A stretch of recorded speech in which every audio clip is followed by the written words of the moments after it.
Leviticus chapter 5.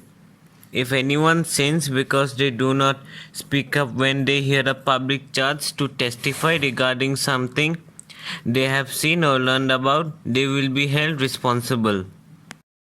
Or if anyone unwittingly touches anything ceremonially unclean, whether the carcass of an unclean animal, wild or domestic, or of any unclean creature that moves along the ground, and they are unaware that they have become unclean, but then they come to realize their guilt, or if they touch human uncleanliness, anything that would make them unclean, even though they were unaware of it, but then they learn of it and realize their guilt, or if anyone thoughtlessly takes an oath to do anything, whether good or evil, and any matter one might carelessly swear about, even though they are unaware of it, but then they learn of it and realize their guilt.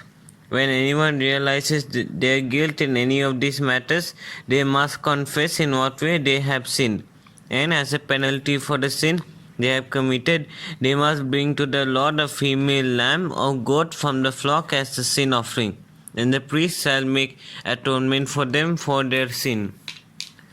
Anyone who cannot afford a lamb is to bring 2 doves or 2 young pigeons to the Lord as a penalty for their sin, one for a sin offering and the other for a burnt offering. They are to bring them to the priest, who shall first offer the one for the sin offering. He is to wring its head from its neck, not dividing it completely, and to splash some of the blood of the sin offering against the side of the altar. The rest of the blood must be drained out at the base of the altar. It is a sin offering. The priest shall then offer the other as a burnt offering in the prescribed way and make atonement for them for the sin they have committed, and they will be forgiven. If, however, they cannot afford 2 doves or 2 young pigeons, they are to bring as an offering for their sin a tenth of an ephah of the finest flour of a sin offering. They must not put oil or incense on it, because it is a sin offering. They are to bring it to the priest, who shall take a handful of it as a memorial portion and bring it, burn it on the altar on top of the food offerings presented to the Lord. It is a sin offering. In this way, the priest will make atonement for them for any of the sins they have committed, and they will be forgiven.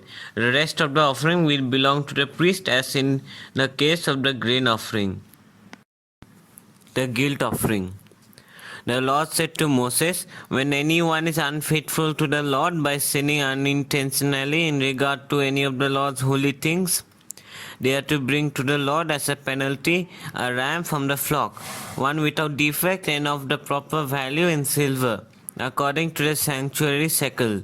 It is a guilt offering. They must make restitution for what they have failed to do in regard to the holy things, pay an additional penalty of a fifth of its value, and give it all to the priest.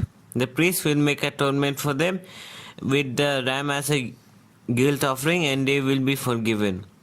If anyone sins and does what is forbidden in any of the Lord's commands, even though they do not know it, they are guilty and will be held responsible.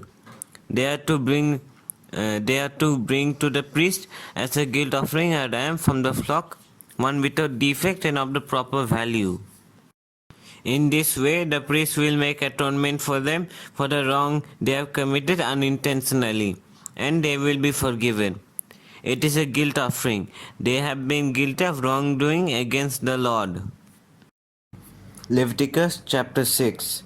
The Lord said to Moses, if anyone sins and is unfaithful to the Lord by deceiving a neighbor about something entrusted to them or left in their care, or about something stolen, or if they cheat a neighbor, or if they find lost property and lie about it, or if they swear falsely about any such sin that people may commit, when they thus sin and realize their guilt, they must return what they have stolen or taken by extortion, or what was entrusted to them, or the lost property they found, or whatever it was they swore falsely about.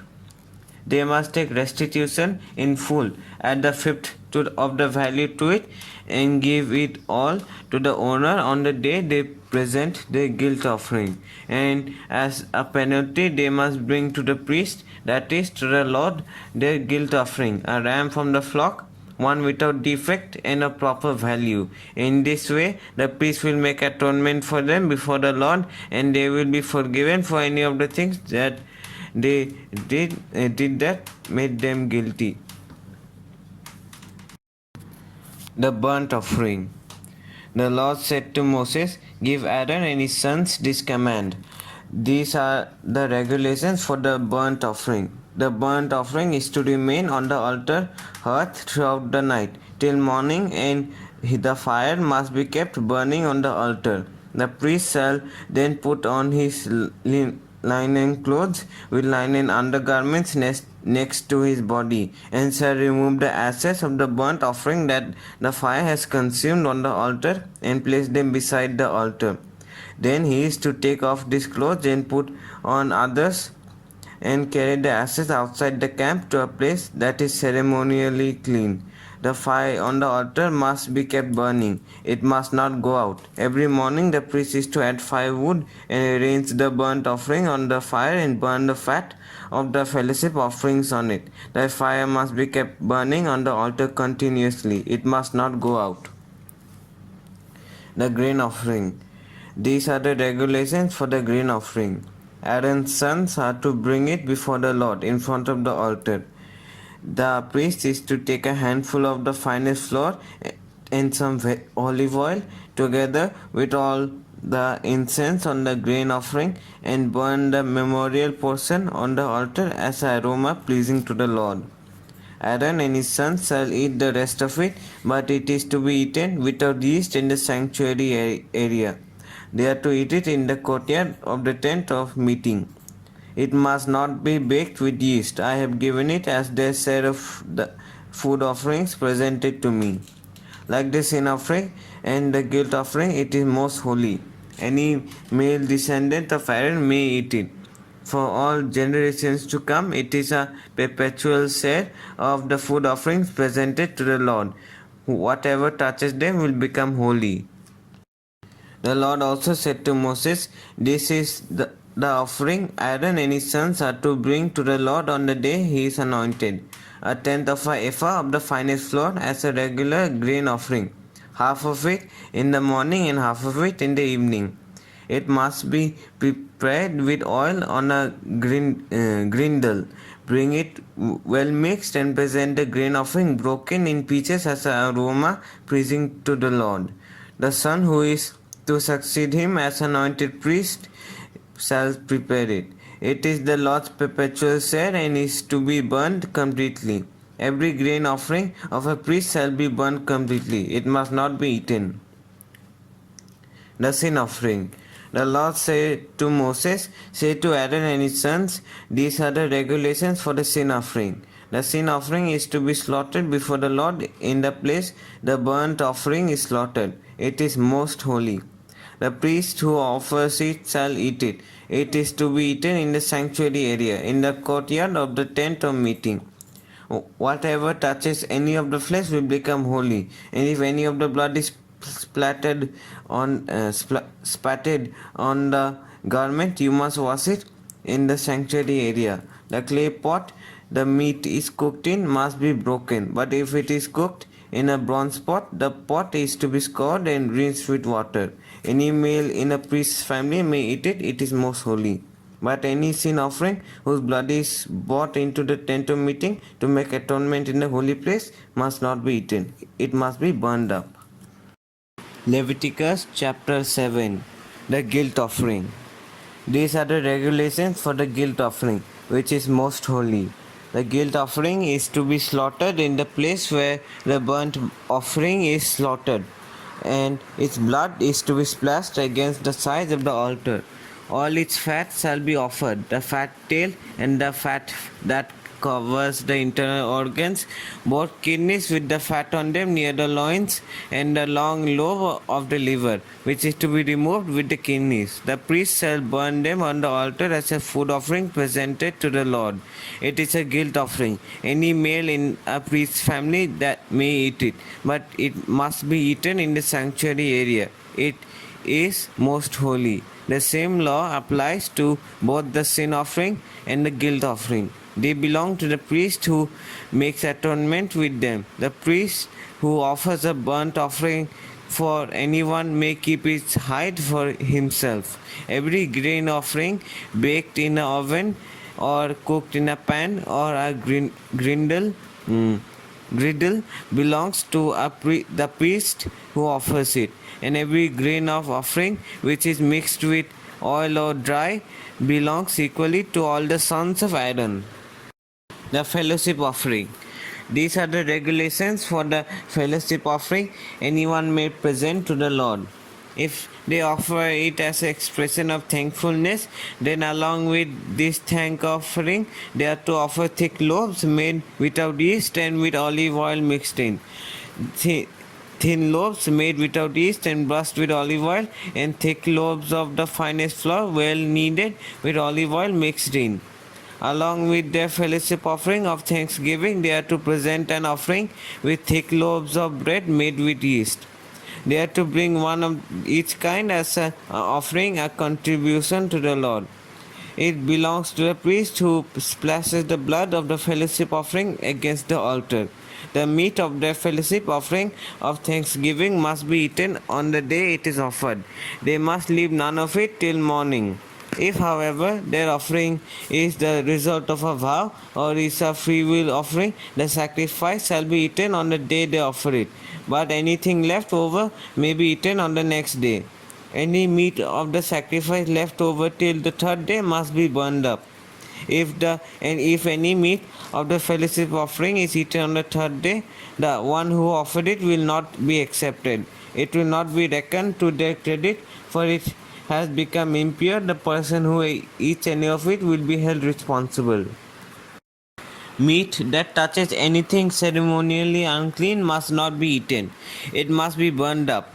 As for other meat, anyone ceremonially clean may eat it. But if anyone who is unclean eats any meat of the fellowship offering belonging to the Lord, they must be cut off from their people. Anyone who touches something unclean, whether human uncleanness or the unclean animal or any unclean creature that moves along the ground, and then eats any of the meat of the fellowship offering belonging to the Lord, must be cut off from their people. Eating fat and the blood forbidden. The Lord said to Moses, "Say to the Israelites, do not eat any of the fat of cattle, sheep, or goats. The fat of an animal found dead or torn by wild animals may be used for any other purpose, but you must not eat it.